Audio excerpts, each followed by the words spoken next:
मैं doctor Shadab Shaikh LNCT medical college and Seva Kunj hospital से आज विश्व मलेरिया दिवस पर आप सबके बीच में और आप लोगों का हम स्वागत करते हैं और आपका धन्यवाद भी करते हैं इसलिए क्योंकि आप लोगों की जो मौजूदगी यहाँ पे है वो कहीं ना कहीं ये दर्शाती है कि आप खुद भी मलेरिया के खिलाफ जागरूक होना चाहते हैं और आप अपने वर्ग को, अपने समाज को भी इसके खिलाफ जागरूक करना चाहते हैं। तो LNCT medical college and Seva Kunj hospital की ये पूरी टीम, डॉक्टर्स की टीम ने विश्व मलेरिया दिवस पर जागरूकता फैलाने के लिए कुछ चीज़ों पर, जैसे कि बहुत ही महत्वपूर्ण विषय लाइक मलेरिया की बचाव क्या होना चाहिए, मलेरिया से परेशानियाँ क्या आपको बन सकती हैं और वो बीमारी आपके लिए किस कदर जानलेवा हो सकती है, इन सब चीज़ों के लिए हमारे साथ पूरी डॉक्टर की पैनल जो कि LNCT medical college and Seva Kunj hospital से है, तो मैं उन्हें आमंत्रित करना चाहूँगा कि वो आएँ और इन सब चीज़ों को आपके साथ साझा करें। आप सभी का बहुत बहुत शुक्रिया जो आज आप लोगों ने अपना महत्वपूर्ण समय निकाल कर हम लोगों के बीच में आए। जैसे मेरे साथी ने आप लोगों को समझाया कि ये मलेरिया बीमारी बहुत घातक और जानलेवा बीमारी है और इसी बीमारी से हम लोगों को लड़ने के लिए आप और मैं इस बीमारी से विजय प्राप्त करने के लिए मैं आप लोगों को आज जो चीज़ें बताने जा रहा हूँ और हम लोगों को इससे विजय प्राप्त करने के लिए आसानी देगी। सबसे पहला सवाल तो हमारा ये बनता है कि बीमारी किससे होती है। अधिकतर लोगों के दिमाग में ये आएगा मच्छर के कारण हो रही है, मच्छर इस बीमारी को करवा रहे हैं, मगर नहीं, ये बीमारी एक परजीव के कारण हो रही है, एक कीटाणु के कारण, पैरासाइट के कारण, जो मादा एनाफिलिस मच्छर के मुंह के लार के अंदर होता है। अब ये लार क्या होता है, या तो एक इंसान बीमारी ये उसके अंदर है या तो ये मादा के लार के अंदर है। अगर ये मादा अगर किसी इंसान को काटती है तो उसका जो परजीव है वो परजीव उसके शरीर के रक्त कोशिकाओं में जाता है। रक्त कोशिकाओं में जाने के बाद ये अपने अंडे विकसित करता है उसमें और अंडे के कारण हम लोगों के अंदर बीमारी के लक्षण पैदा होते हैं, सर्दी, खांसी, बुखार आदि में। अब जैसा इस हद तक हम लोगों को पता चल चुका है कि ये बीमारी किस कारण हो रही है, किस कारण फैल रही है, तो ये हम लोगों को नॉलेज है कि हम लोगों को दिमाग में है कि हाँ मच्छर है तो इस बीमारी को कर रहा है। तो हम लोग इसके आगे हम क्या क्या कर सकते हैं, मच्छर में कैसे इसके पैदावारी हम इसकी बंद कर सकते हैं, हम इस बीमारी को होने से इसके क्या क्या हम चीज़ें कर सकते हैं इस कारण से ये बीमारी फैले ना। तो इसके इस बीमारी के लक्षण के संदर्भ में मैं अपने साथी को बुलाना चाहता हूँ जो इसके लक्षण बताए थे।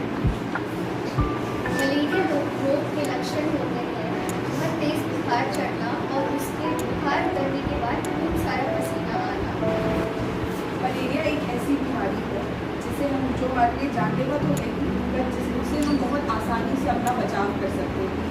उसके लिए आज मैं आपको कुछ मलेरिया से बचाव के कुछ तरीके बताऊंगी जिन्हें आप बहुत आसानी से फॉलो कर सकते हैं। सबसे पहले तो जो मलेरिया वो एक हमारे एनाफिलिस मच्छर की वजह से होता है जिसके अंडे लार्वा हमारे पानी में, तालाबों में पाए जाते हैं। तो उनमें हम कीटनाशक या फिर मिट्टी के तेल से हम उनको खत्म कर सकते हैं। जगह जगह जो गड्ढे बने हैं हम उनमें मिट्टी भर सकते हैं ताकि उनमें पानी ना इकट्ठा होने पाए।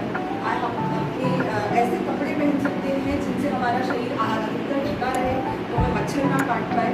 हम DDT को छिड़ककर मच्छरों को आसपास अपने एनवायरनमेंट में मार सकते हैं।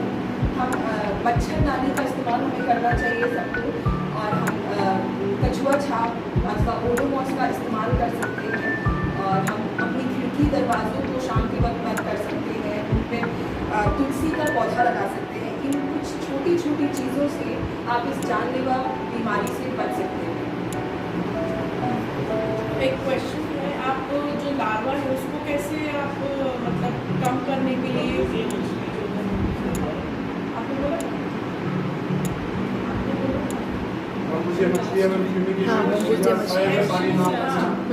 वो जब हम मलेरिया सेंटर जो है गवर्नमेंट में जाते तो उसमें उन्होंने स्पेशली मैम वो कैप्सूल फिश को दोनों जैसे कि मेरे साथियों ने ऑलमोस्ट पूरा टॉपिक आप लोगों को बता दिया है, पर कुछ छोटे छोटे की पॉइंट्स मैं आप लोगों को के साथ साझा करने का प्रयास करूँगा इसमें से एक ये चीज़ है कि ये सिर्फ ग्रामीण स्तर पे नहीं होता है, शहरों में भी पाया जाता है। और उसके जो मच्छर हैं वो भी अलग अलग प्रकार के होते हैं। जैसे फीमेल मादा एनोफिलिस स्टिफेंसी यूजुअली शहर में इन्फेक्शन कॉज करता है, और फ्यूलिसिफेशियंस वो ग्रामीण स्तर पे ज़्यादा देखा गया है। तो उसमें भी उसको रोकथाम के लिए जैसे फ्यूमिगेशन मेरे साथी ने बताया DDT से, तो फ्यूमिगेशन में क्या होता है कि उसकी जो लाइफ साइकिल होती है वो तकरीबन 20 दिन की होती है। ह्यूमन और मच्छर दोनों को अगर जोड़ दिया जाए, तो अगर कोई फ्यूमिगेशन आपके ग्रामीण स्तर पे कर रहा है और वही फ्यूमिगेशन 3 दिन के बाद में दोबारा से कर दिया गया है, तो वो एक तरीके से गलत प्रैक्टिस मानी जाएगी, क्योंकि वो साइकिल को ब्रेक कर दिया गया एक बार फ्यूमिगेशन करके।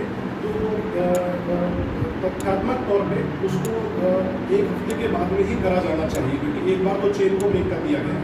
तो उसको कंसेक्यूटिव लगातार नहीं करके हम एक हफ्ते के दौरान पे उसको करें, ताकि सही से हम उसकी रोकथाम कर पाएँ।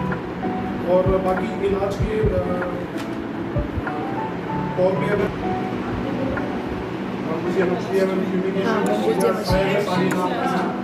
वो जब हम मलेरिया सेंटर जो है गवर्नमेंट में जाते हैं तो उसमें उन्होंने स्पेशली मैं हमको कैंपस फिश को दोनों जैसे कि मेरे साथियों ने ऑलमोस्ट पूरा टॉपिक आप लोगों को बता दिया है, पर कुछ छोटे छोटे की पॉइंट्स मैं आप लोगों को मेरे साथ साझा करने का प्रयास करूँगा।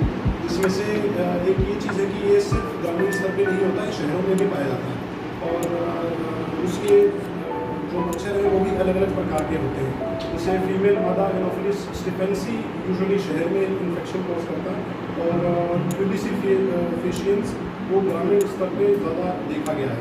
तो उसमें भी उसको रोकथाम के लिए जैसे फ्यूमिगेशन मेरे साथी ने बताया DDT से, तो फ्यूमिगेशन में क्या होता है कि उसकी जो लाइफ साइकिल होती है वो तकरीबन 20 दिन की होती है। ह्यूमन और मच्छर दोनों को अगर जोड़ दिया जाए, तो अगर कोई फ्यूमिगेशन आपके ग्रामीण स्तर पे कर रहा है और वही फ्यूमिगेशन 3 दिन के बाद में दोबारा से कर दिया गया है, तो वो एक तरीके से गलत प्रैक्टिस मानी जाएगी, क्योंकि वो साइकिल को ब्रेक कर दिया गया एक बार फ्यूमिगेशन करके।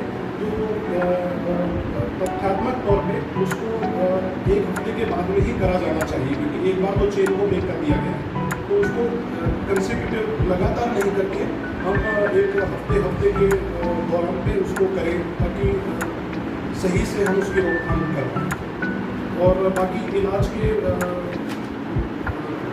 तौर पे अगर बताया जाए, तो वो ग्रामीण स्तर पे तो हम उनको इलाज से अवगत नहीं करा सकते, और सर डॉक्टर्स को इलाज